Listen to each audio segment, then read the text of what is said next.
where you see the passing of time. The crowds in St. Peter's Square are praying like mad for the Pope's life. Where moments refuse to die. This is a momentous hour in world history. This is the invasion of Hitler's Europe. And where victory lives on. Plenty of girls are being kissed by plenty of boys they don't know, and they do not care. You can love it, hate it, embrace it, or turn away.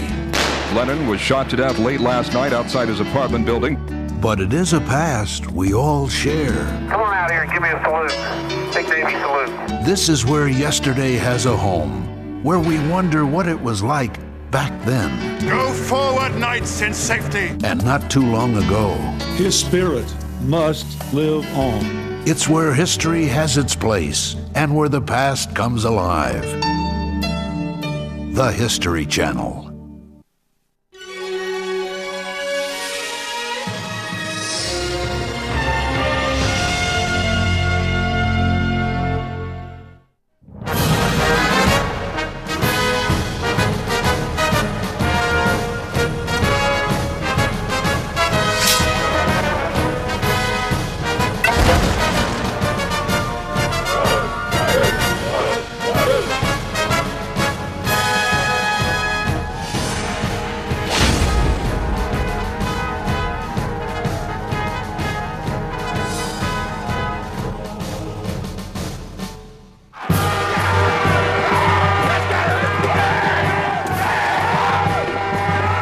Guys like these have been making history since the beginning of time, banding together to do battle against a common enemy. For centuries, men have been leaving their homes and marching off to combat.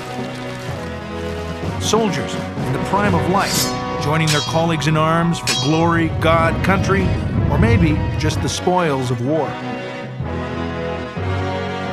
For some, it was the highlight of their lives, the chance to leave the innocent days of youth behind and become a cog in a powerful, well-oiled machine.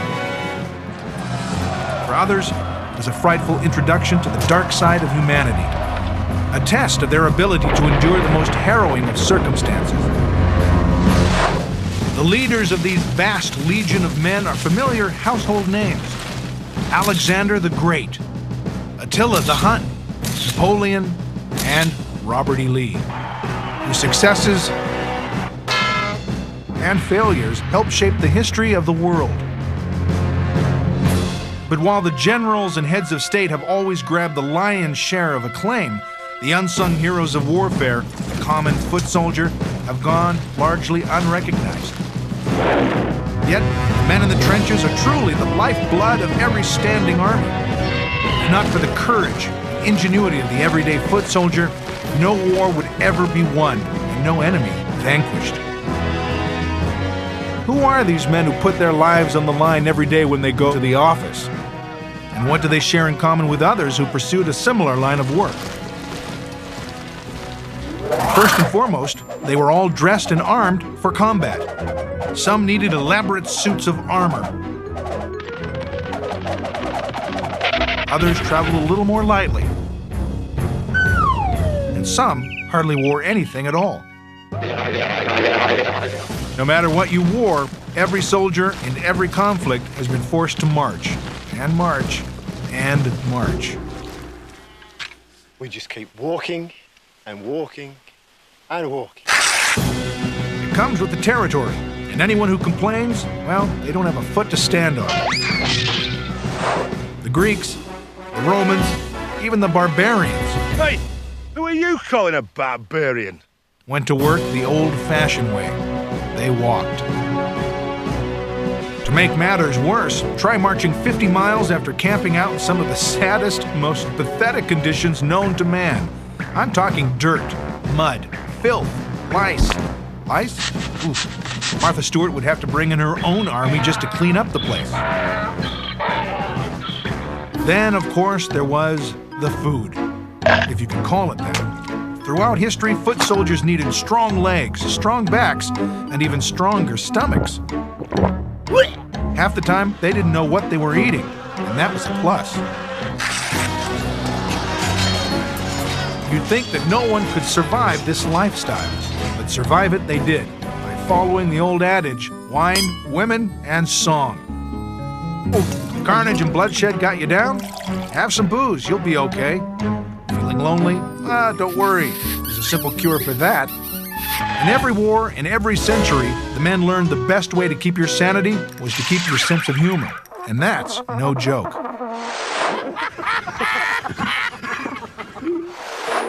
In ancient Rome, soldiers found solace in the orgiastic splendor of the glorious empire. And who could blame them?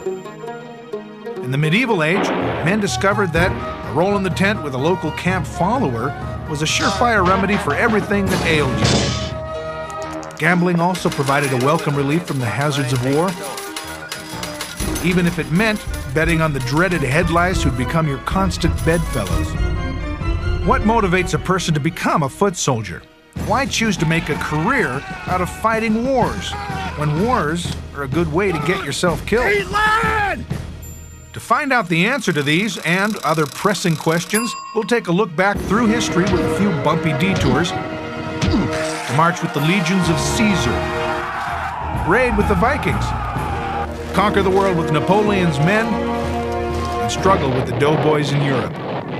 You'll even peer into the future and see the weapons of the next century. From the shadows of the pyramids, to the battlefield at Gettysburg, to the beaches at Normandy. One thing has always remained the same: the foot soldier. Johnny Reb, Billy Yank, G.I. Joe, fighting with dagger, sword, gun, or anything they could get their hands on. It is on the soldier's back that battles are won and victories achieved. The first stop on our adventurous march through history, the world's first great empire, ancient Egypt. 3,500 years ago, the place to be was ancient Egypt.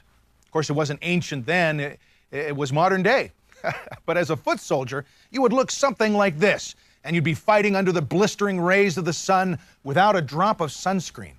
Now, if you fought bravely, there were rewards at the end of the day, like this bag of booty, or perhaps a slave or two. You might even get your own piece of land where you could build your dream house, a nice, comfortable tent. The Egyptians were the first of the ancient peoples to build a truly impressive civilization. We all know about the pyramids, sphinx, and mummies, but these folks were also artists, engineers, and warriors. For over 1,500 years, Egypt's history was lost. No one could read their hieroglyphic language. But with the discovery of the Rosetta Stone in 1798 and its subsequent decoding, the window into the Egyptian Empire was opened. And what was it we found out? That the Egyptians had a record run at the top. Greece's empire ranked number 1 for about 500 years. Rome was the numero uno for about 600. Egypt's empire held the top spot for almost 3,000 years. And how do we know this? Because all of their day-to-day activities were scrupulously recorded by the guys who wrote everything down, the scribes.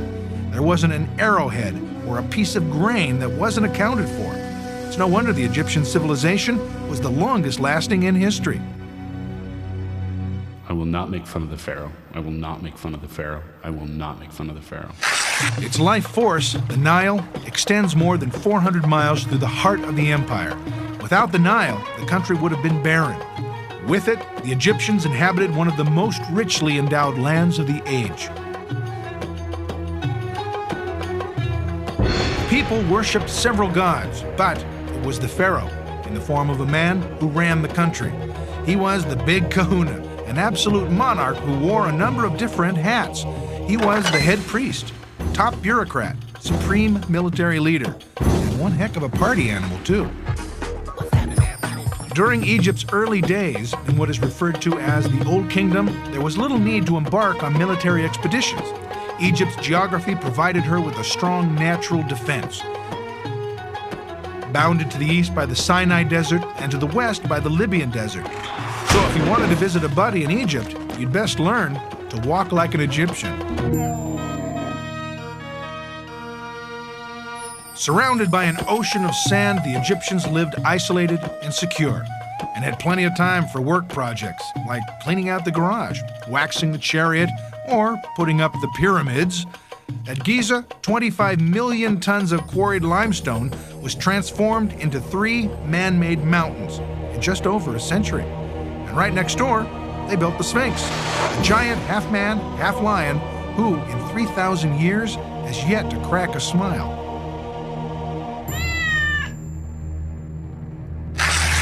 The Egyptians were also busy with trade expeditions and explorations which needed protection, and the foot soldier was just the guy to do it. Being a foot soldier in the Old Kingdom was a part-time gig with a good pillaging plan, and no previous experience was necessary. The uniform was pretty basic, no footwear, no body armor, just a macho skirt. By the Middle Kingdom, several touches had been added, including a headdress and sandals. The New Kingdom saw the arrival of a stylish wig, padded body armor, and my favorite innovation, a large oblong-shaped groin guard. Wonder why it took 1,000 years to come up with this one.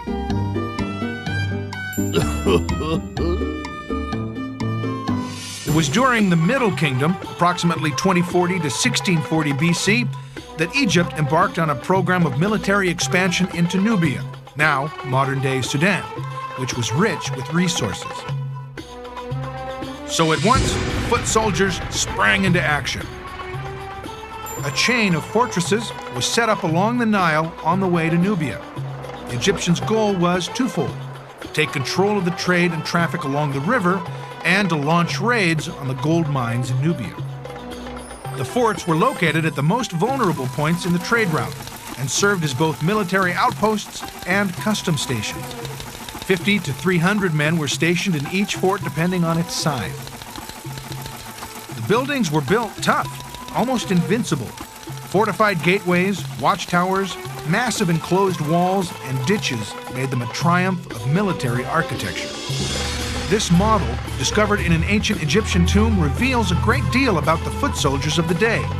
They were simple, scantily clad, and wore stylish Beatles haircuts. And by all indications, they kicked butt on the battlefield.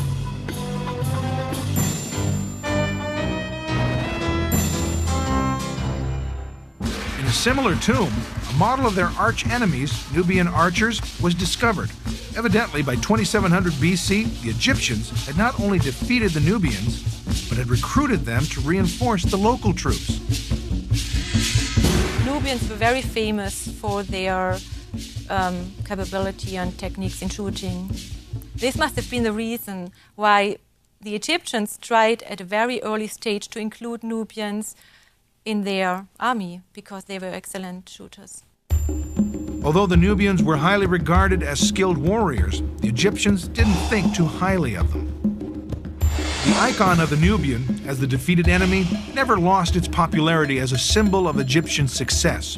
Even after the Nubian rulers inherited the Egyptian pharaoh's throne in the 7th century BC, the traditional motifs of the defeated Nubian were still depicted in the royal regalia.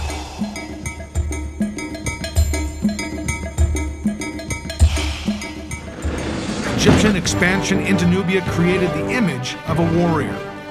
But what it didn't do was create the need for a full standing army. Egypt had yet to feel any foreign threats and still believed it was protected from the outside world. But then something happened which would dramatically rock the world of the foot soldier, the future of Egypt, and the history of warfare.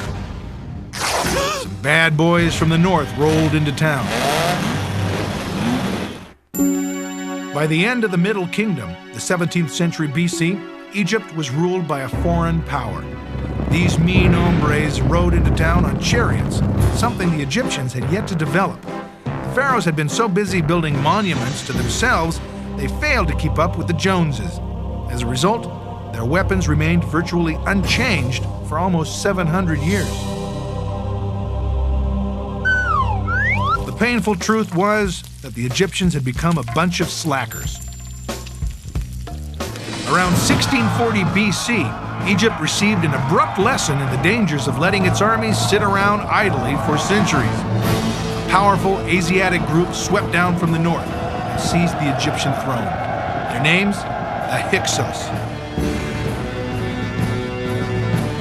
The Hyksos burst upon the scene in their horse-drawn chariots and introduced a weapon far more powerful than anything carried by the Egyptian infantry, the composite-eyed bow. So really, what one had was a situation where people who were not clearly as civilized as the Egyptians, but had access to superior military technology, came in and took advantage of weakness, and using the superior military technology, were able to impose their power. Egypt was now suffering its greatest indignity. To the conservative Egyptian, the Hyksos were nothing more than a bunch of, well, hicks. And here they were, as bearded masters, disrespecting the Egyptian gods, dressing like delinquent bikers, and calling all the shots. Fortunately, there was an upside. The Egyptians were very observant and knew a good idea when they saw one. They began to copy the Hyksos military designs and learned to build the very same weapons and chariots that had been used to defeat them. After more than 150 years of domination, the Egyptians fought back. A patriotic fervor spread throughout the land. Around 1540 BC, the Egyptians rose up against their oppressors. After over 10 years of fighting, Pharaoh Ahmose finally drove out the Hyksos rulers. The bearded foreigners would no longer be running the show. The Egyptians were again masters of their own domain. Well, this is a great example of the new kingdom foot soldier. He's a little stiff, but you know, he's a lot of fun at parties. As you can see, he still doesn't have a lot to wear. But now, he's driven to succeed. Each time he slew an enemy, gold would be his reward. And to prove his claim, he'd bring home the hands of those he killed. Just like, oh, look, he brought one home, okay. You know, on occasion, just to prove his prowess, he'd even bring home their private parts.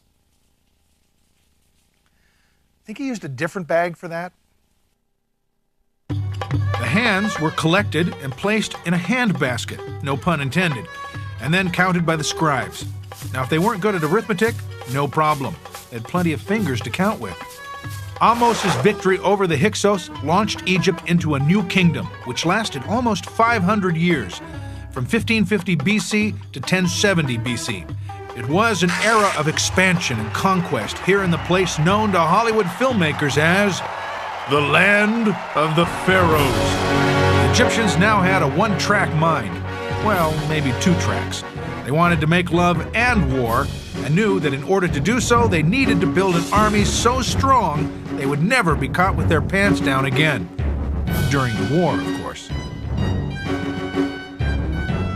They decided to expand into Syria-Palestine to provide a buffer zone along their northeastern border. And they continued to modernize their weapons. The Egyptians were especially adept at building chariots. Soon they were rolling off the assembly line like Fords out of Detroit. These hot rods were especially valued by the military. In fact, over the next 2,000 years, chariots were the Cadillacs of the battlefield, if you knew how to drive them.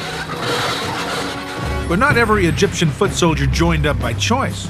Some boys, as young as 12, were conscripted and had to go. An ancient scribe made note of the harsh treatment often inflicted in training. Come, I will describe to you the lot of the infantryman, the much exerted one. He is brought as a child and confined to a barrack. A painful blow is dealt to his body. A savage blow to his eye. Thank you, sir. May I have another? And a splitting blow to his brow. Thank you, sir. May I have another? His head is split open with a wound. Thank you, sir. May I have another? Papyrus Anastasi III.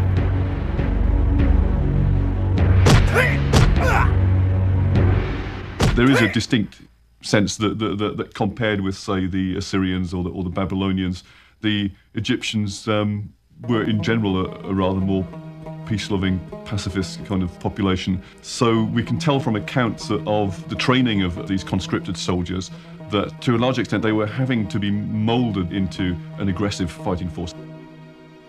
Despite the hardships of a soldier's life abroad, it must have been exciting for Egyptians to go out on the campaign. They got to travel and see the world.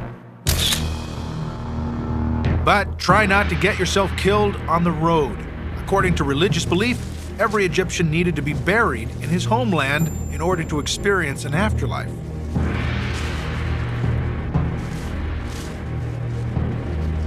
We know from sources of the New Kingdom again that on quarry expeditions, embalmers and priests were also included. They prepared the bodies of dead persons, also in order to carry them back to Egypt after the expedition. Mummification was an important part of the burial process for kings and commoners alike.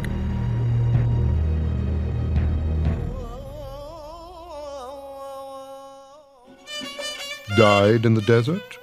Fried in a foreign land? Fear not. At Sandy Meadows, we guarantee a safe, peaceful journey to eternity. Our embalmers use the finest linens, bandages, and wrappings. Our masks are golden, our sarcophagi to die for. Death can be such a difficult time. Why leave immortality to chance? At Sandy Meadows, your future is in our hands. Call now and we'll mummify your favorite pet for free. Certainly no self-respecting foot soldier was eager to end up as a mummy. To protect himself, he used an assortment of weapons, including a spear, a little axe, a shield, and a big axe. For the poor, uneducated Egyptian foot soldier, the new and improved professional army provided an opportunity to move up in life. The average length of service in the Egyptian army seems to have been as high as 20 years. It suggests that many individuals might have spent their entire life in the Egyptian army. By this time, there was a complete military hierarchy. At the lowest rung was the foot soldier. Middle command included squad leaders, platoon leaders, and commanders. At the top of this pyramid stood the big guy, the pharaoh. All told, the Egyptian army numbered more than 10,000 men. Egypt was now ready to go into battle and pursue its imperial dreams, and it had its leader to do that, Tutmosis III. Tutmosis III was the triumphant pharaoh who set the Egyptian empire on a firm foundation for almost a century.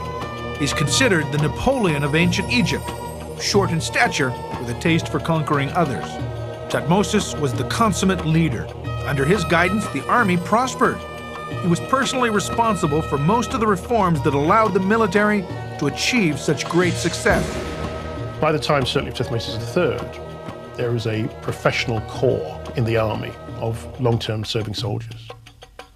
Now, by that time, the army had emerged as a means whereby even quite lowly born young men could enter the army and make a career for themselves. For 20 years, Tutmosis led his men into Asia almost every year. His first military objective was Megiddo, a rich and powerful city-state of the Mitanni kingdom. The battle at Megiddo was the earliest in human history of which a detailed account exists. In the spring of 1468 BC, Tutmosis III told the boys, "Pack your lunches, we're going for a little hike." He lied. Yes, he lied. Stop complaining and keep walking. They were on their way to Megiddo, some 150 miles away. 9 days later, Tutmosis and his forces reached their base in Gaza, having covered some 15 miles a day through the Sinai. 15 miles a day, fully loaded in the scalding desert. No compass, no water-resistant hiking boots, no sport utility vehicle, and no global positioning satellite. Just a lot of schlepping. The relatively few sources that describe the life of a foot soldier make it sound pretty unpleasant, and one is given the impression that they have to carry most of their equipment with them, and they have to carry their rations with them, and that basically it's not very appetizing.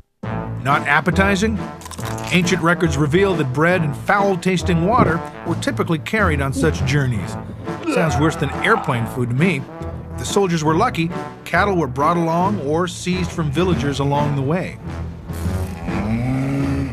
We do know that, for example, the average calorie intake for a soldier in the sorts of temperatures we're talking about was in the region of about 3,500 calories per day.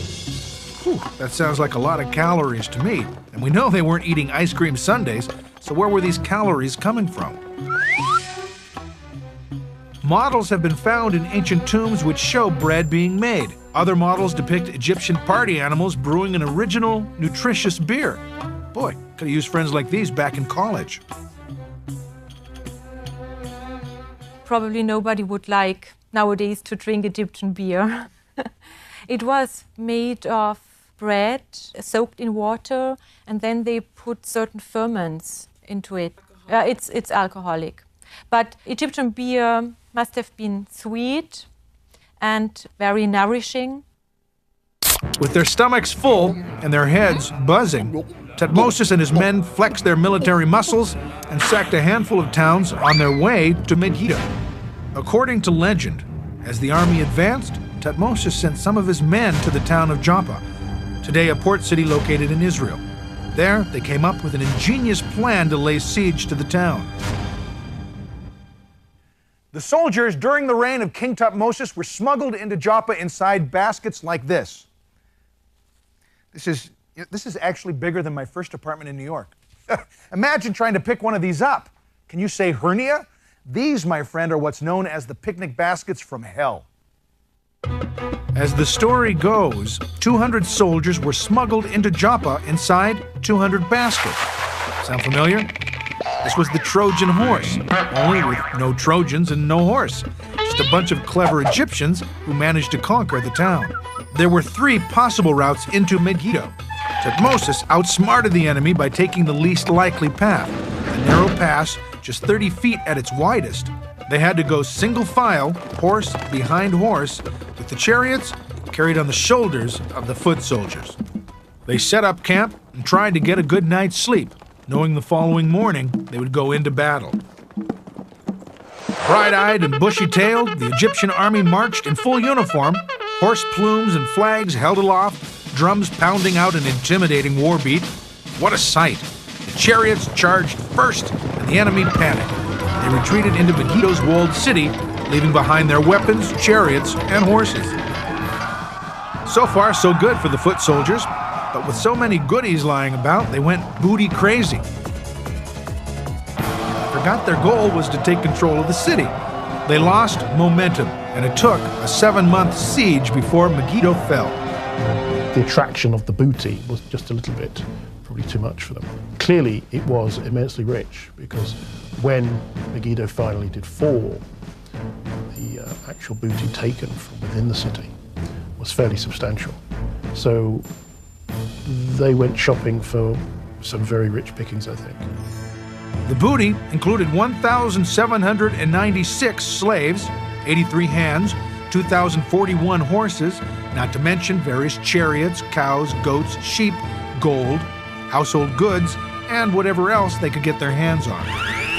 Thutmose III redrew the map of the ancient Near East. The Egyptian Empire was now at its largest, encompassing almost 400,000 square miles, stretching from the Euphrates in the north to the desert of Nubia in the south.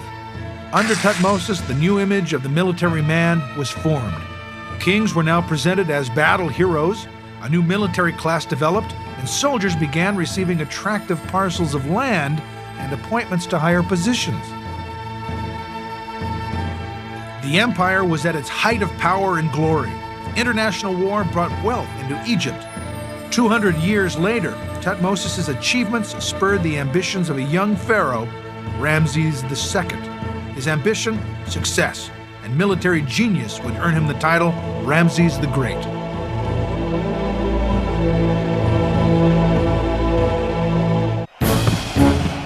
All right, sports fans, let's run through some highlights.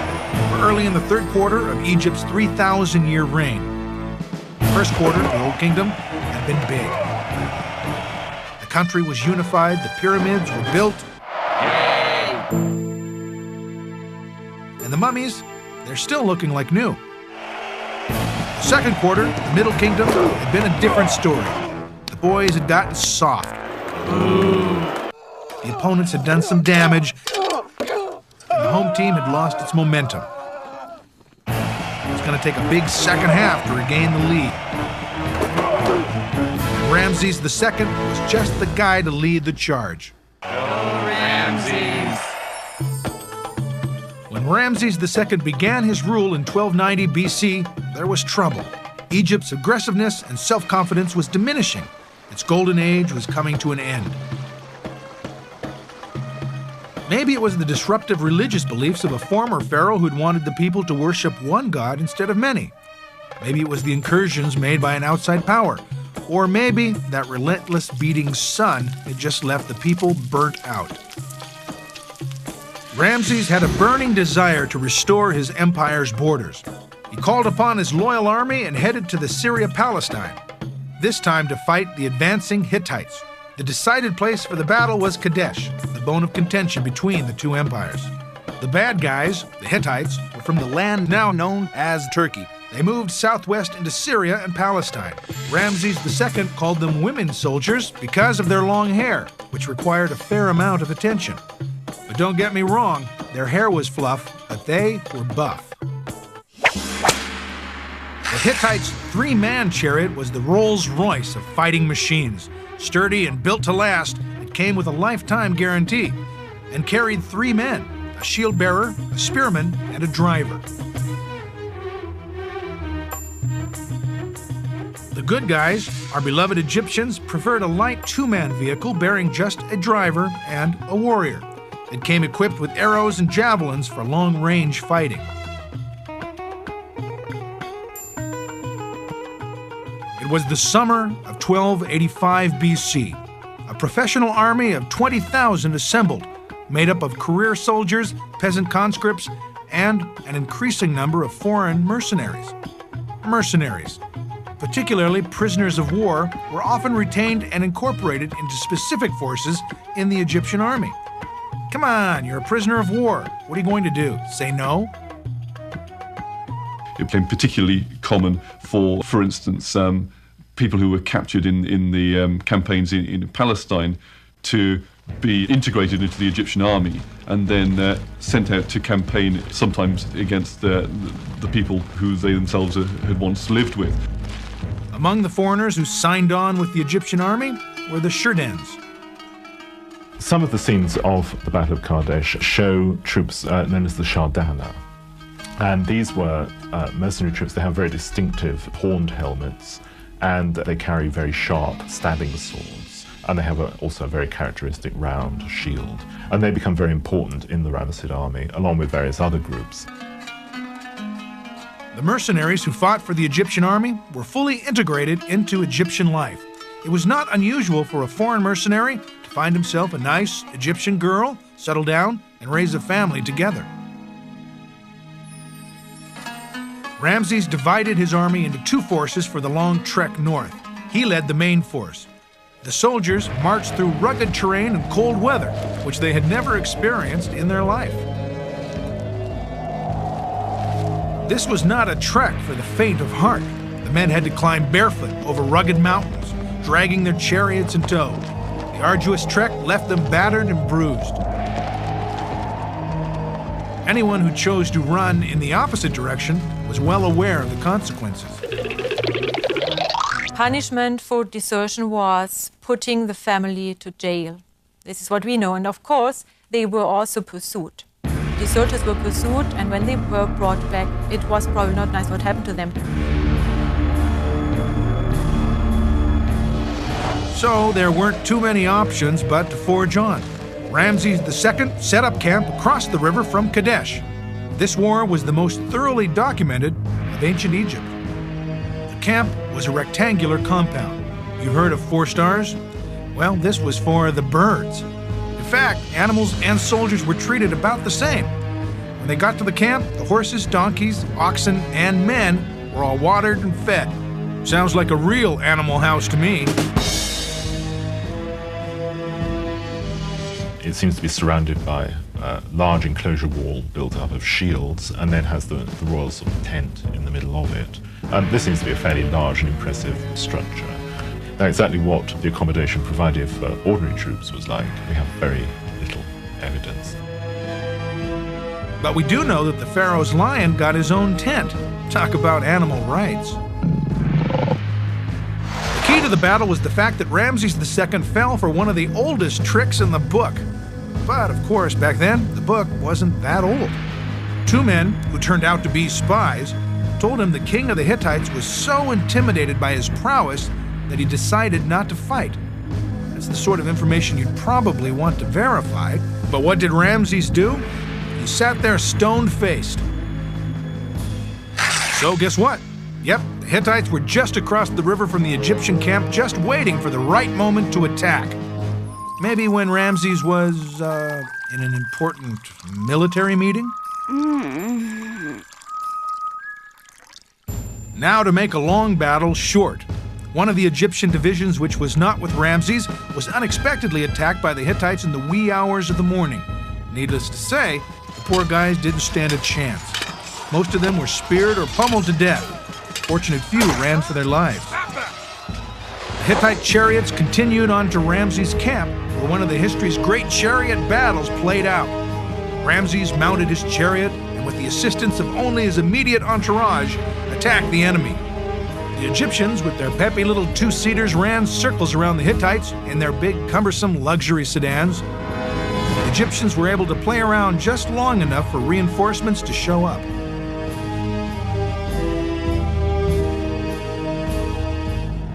The battle ended basically in a draw, although the boastful Ramses II claimed victory. Did Ramses give his army or foot soldiers any recognition?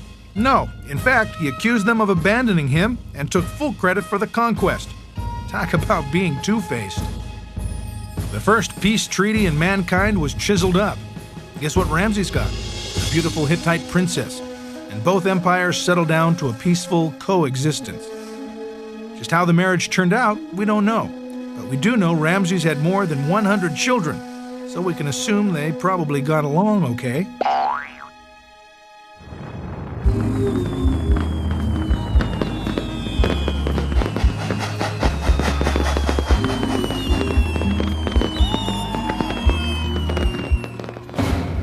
Ramses' military and social success was matched only by his tremendous ego. He issued orders to scratch out the names of the previous pharaohs which adorned the temples and monuments throughout Egypt, and then replaced their names with his own. More buildings and statues were built to honor Ramses than any other pharaoh, including the temple of Abu Simbel, which stands over 65 feet high.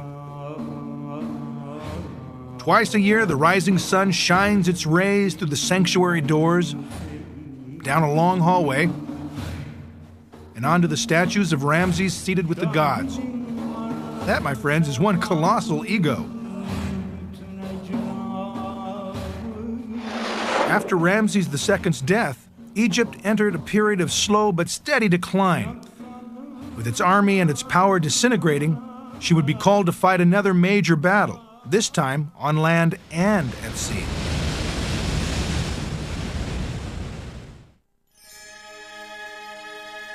Almost 100 years after Ramses II fought the Great Battle of Kadesh, another Ramses appeared on the scene, Ramses III. Able and energetic, he turned out to be the last of the warrior pharaohs. But under his rule, the Egyptian empire began to disintegrate. Land was lost in Canaan, Levant, and the entire Near East. The invading forces, dispossessed nations known as the Sea People, attacked Egypt from the west and north. These people clearly came for keeps, as they brought along their families, cattle, and household possessions. The straw that broke the camel's back occurred in the 8th year of Ramses III. It was 1193 BC. The Sea People had advanced on Egypt by land and water. Egypt's last great war was at hand.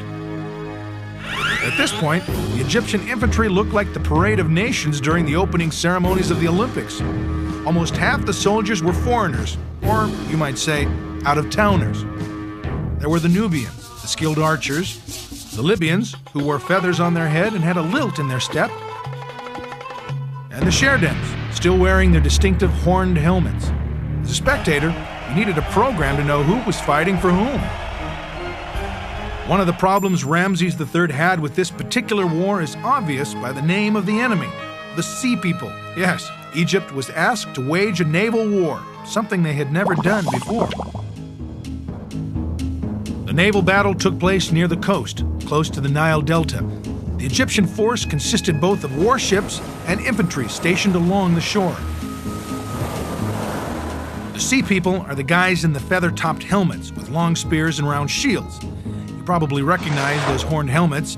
Those are the Sheridans, seen here in boats, allied with the Sea People. Sheridan mercenaries also fought with the pharaoh's troops. Can you imagine suddenly meeting your brother in battle? You could call that the ultimate family feud. Interesting, it's a characteristic of all imperial powers that they've tended to recruit soldiers who actually fought against them to use against their own peoples. Now, back to the war. Even though the Egyptians did not have a full-time navy, its army was well prepared to fight at sea. Ramses set up a defense which was impossible to penetrate. Warships, galleys, and skiffs were filled to capacity with his best warriors, itching for a fight. Not only did Ramses round up the creme de la creme to fight this war, he also had far superior warships. The Egyptian ships were powered both by sails and oars. The Sea People ships were powered only by sails.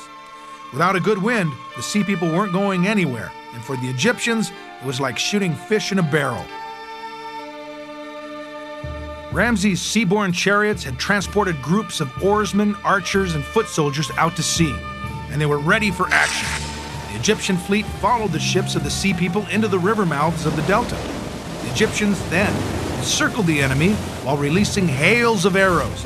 Trapped between a rock and a wet place, the Sea People, otherwise known as sitting ducks, were fresh meat for the macho Egyptians waiting on the shore. Close enough to engage in hand-to-hand combat, the eager Egyptian infantry attacked. The Sea People were butchered without mercy. Ramses himself wrote of the conflict. They were dragged in, enclosed, and prostrated on the beach, killed and made into heaps from tail to head. Their ships and their goods were as if fallen into the water. Despite the overwhelming victories claimed by Ramses III, the invaders were still able to settle in the coastal towns of Palestine, and the Egyptians could do nothing about it. Testimony to the decline in Egypt's power and influence. A fiction was maintained that Egyptian power still extended to Palestine. In reality, Egypt had lost its empire in Canaan and Syria and had withdrawn to the borders of the kingdom. So it was back to where it started before the Hyksos invasion. The Egyptian treasury had been drained by extensive building projects and the army. The central government eventually became so weak, Egypt split up into small states. Libyan and Nubian mercenaries who had risen to prominence started inheriting the throne.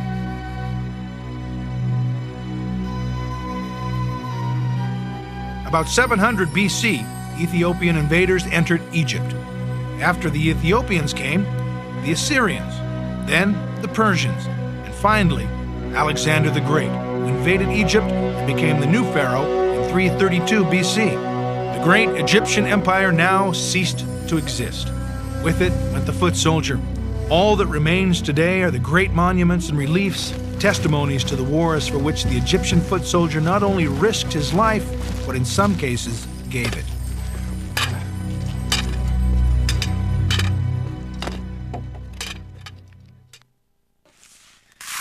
Oh boy, well, more than 2,500 years have passed since the Egyptian army first marched through the sandy deserts of the Middle East. But the lessons of that day are now as relevant as ever. A military force must be organized, well-equipped, and capable of changing with the times. And even if you don't have CNN breathing down your neck, you still have to win your war. The main component, the foot soldier, must be skilled, disciplined, and move quicker than this big fella. For it was the brave, unwavering Egyptian foot soldiers who provided the pharaohs with the means to build an empire.